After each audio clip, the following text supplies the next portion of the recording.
क्या हुआ दीदी, क्या सोच रही हो? इस पेड़ के बारे में। कितना हरा हरा है ये पेड़। इसकी छांव में कितनी ठंडक मिलती है, कितनी ताज़ी हवा देता है। हाँ दीदी, वह तो है। इसकी पत्तियाँ भी कितनी हरी हैं। सही कहा नीलू। दीदी, माँ से पूछते हैं कि उन्होंने और पिताजी ने इतना बड़ा पेड़ आंगन में लगाया कैसे होगा। हाँ, चलो चलते हैं।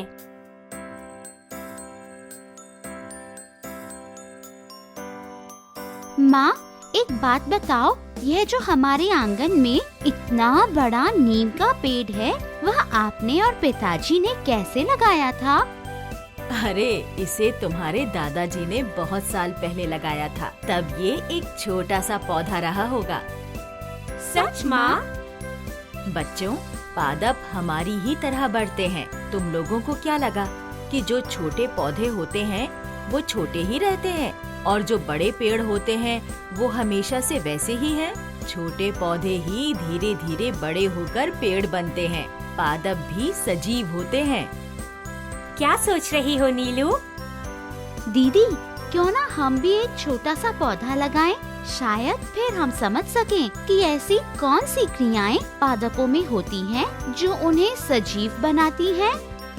सही कह रही हो। ऐसा करते हैं, हम दोनों पौधे लगाते हैं। हाँ दीदी, एक मेरा और एक आपका। कल स्कूल से आते वक्त हम स्कूल के माली काका से 2 छोटे छोटे पौधे लेते आएंगे। अरे वाह, दोनों बहनें कितनी खुश हैं। आज दोनों को अपना अपना पौधा जो मिला है। चलो देखते हैं कि कैसे ये इसकी देखभाल करती हैं। मैं पौधे को खिड़की पर रख देती हूँ।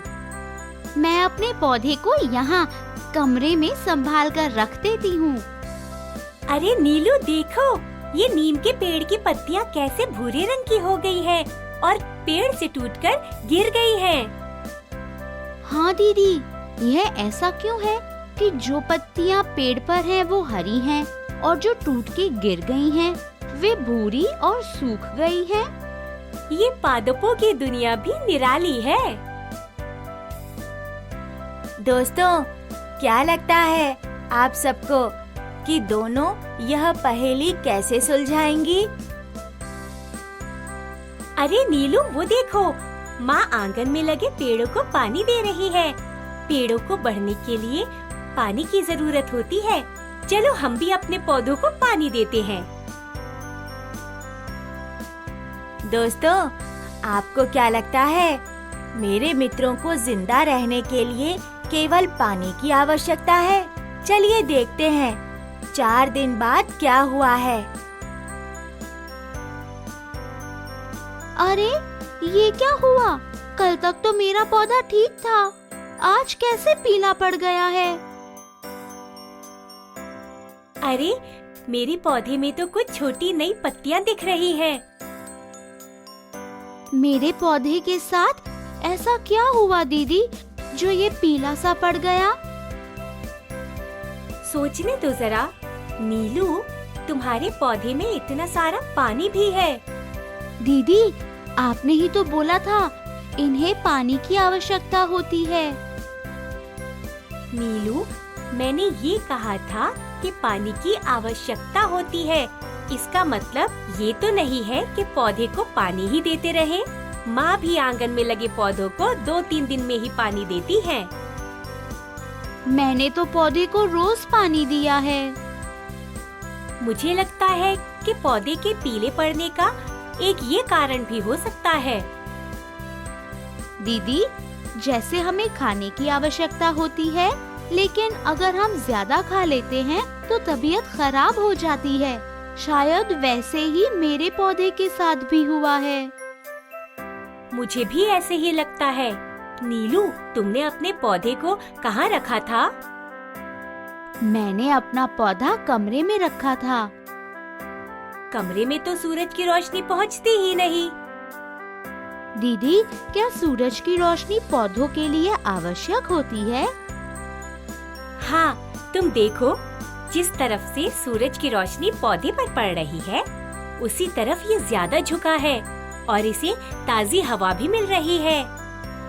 इसका मतलब है पौधों को पानी, सूरज की रोशनी और ताजी हवा की आवश्यकता होती है। तभी हमारे आंगन में लगे पौधे इतने सुंदर और तंदुरुस्त दिखते हैं। बिल्कुल सही कहा नीलू। हवा से याद आया, मैंने अपनी विज्ञान की किताब में पढ़ा था कि हम मनुष्य ऑक्सीजन नामक गैस सांस लेते वक्त अंदर लेते हैं और कार्बन डाइऑक्साइड गैस छोड़ते हैं। दीदी, याद है उस दिन तुम कह रही थी कि हमारा नीम का पेड़ कितनी ताजी हवा देता है। हाँ दीदी, हम ऑक्सीजन लेकर कार्बन डाइऑक्साइड निकालते हैं, तो मतलब पेड़ भी ऐसे ही करते होंगे। हाँ, पौधों को भी जीवित रहने के लिए ऑक्सीजन की आवश्यकता होती है। हालांकि जानवरों के विपरीत पौधों को प्रकाश संश्लेषण के लिए कार्बन डाइऑक्साइड की भी आवश्यकता होती है। हम उन्हें कार्बन डाइऑक्साइड देते हैं जो उनके लिए आवश्यक होती है। अब समझ आया माँ ने आंगन में इतने पेड़ पौधे क्यों लगाए हैं? बिल्कुल दीदी, पादपों के बारे में सब कुछ समझ आ रहा है। इन पत्तियों को देखो तो लगता है इन पर हरा रंग किया गया है। आज ही मास्टर जी ने बताया था कि पत्तियों में एक हरे रंग का वर्णक होता है जिसे क्लोरोफिल कहते हैं। अच्छा, तभी ये पत्तियाँ हरी दिखती हैं। चलो, कुछ तो मास्टर जी से पता लगा। सही कहा तुमने। दीदी, याद है आपको जब हमने माली काका से पौधे लिए थे तो उन्होंने गमले में मिट्टी के अंदर उसकी जड़ों को दबाया था। हाँ, याद है। इसी वजह से तो पौधा सीधा खड़ा रह पाता है। हाँ दीदी, तभी से मेरे मन में जड़ों से जुड़ी जानकारी जानने की उत्सुकता थी। इसलिए आज मैंने मास्टर जी से जड़ों के बारे में पूछा था, तो उन्होंने बताया कि जड़ें मिट्टी से पानी और पोषक तत्व सोखकर पौधे तक पहुंचाती हैं। हाँ, सही कह रही हो तुम। ऐसे ही इन पत्तियों की भी बहुत महत्वपूर्ण भूमिका होती है। कितना तो जान लिया पौधों के बारे में। इन पत्तियों का रहस्य भी सुलझा लेंगे दीदी। नीलू, मेरी विज्ञान की पुस्तक में पादपों पर एक अध्याय है। आजकल मास्टर जी उसी पाठ से जुड़ी जानकारी देते हैं। उस पाठ में पत्तियों के बारे में विस्तृत जानकारी है। ठहर, मैं अभी अपनी किताब लेकर आती हूँ। जी दीदी, जल्दी से लेकर आओ और इस पहेली को सुलझाओ। नीलू सुनो, मैं पढ़कर सुनाती हूँ। क्लोरोफिल सूरज के प्रकाश का संग्रहण करने में पत्तियों की सहायता करता है। उस ऊर्जा का उपयोग जल और कार्बन डाइऑक्साइड से खाने का संश्लेषण यानी सिंथेसाइज करने के लिए होता है। इसीलिए पादपों द्वारा खाना बनाने की क्रिया को प्रकाश संश्लेषण कहते हैं। दीदी, जरा सोचो, इतने दिन से पादपों का निरीक्षण करते करते हमने इनके बारे में इतना कुछ जान लिया। ऐसा लग रहा है हम तो वैज्ञानिक हो गए।